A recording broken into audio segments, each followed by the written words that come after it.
P24 news Gujarat. Surat શહેરમાં તાવના કારણે વેપારીનું મોત। 2 મહિનામાં તાવના શંકાસ્પદ 16,000 કેસો નોંધાયા।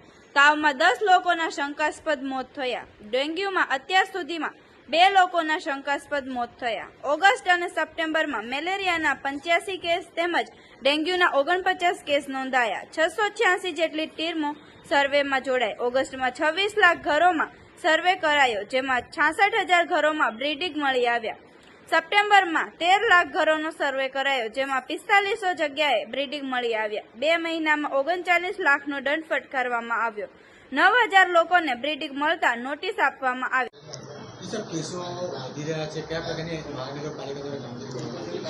સુરત મહાનગરપાલિકા દ્વારા ચાલુ વર્ષે ચોમાસું જ્યારથી ચાલુ થયું ત્યારથી અત્યાર સુધી કોઈ પણ દિવસ રજા આપ્યા વગર સતત કામગીરી ચાલુ છે। અમારા 686 જેટલા સર્વેલન્સ વર્કરો રોજે રોજ હાઉસ ટુ હાઉસ સર્વે કરે છે, ઘરોની અંદર જઈ અને મચ્છરના ઉત્પત્તિ સ્થાનો શોધે છે। ઓગસ્ટ મહિનાની અંદર અમારા વર્કરો દ્વારા 26 લાખ જેટલા ઘરોની અંદર વિઝિટ કરવામાં આવેલી અને લગભગ 26 લાખ ઘરોમાંથી 66,000 ઘરોમાં અમને મચ્છરના ઉત્પત્તિ સ્થાનો મળેલા।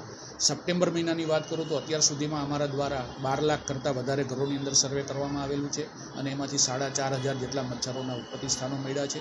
એટલે 2 મહિના દરમિયાનની વાત કરીએ તો અમે લોકોએ 39 લાખ રૂપિયા જેટલો વહીવટી ખર્ચ વસૂલ કરેલો છે, જેમના ઘરમાં મચ્છરના ઉત્પત્તિ મળેલી હોય તેમને, અને એના ઉપરાંત લગભગ 9,000 કરતાં વધારે ઈસમોને અમે નોટિસો પણ ઇસ્યુ કરી છે।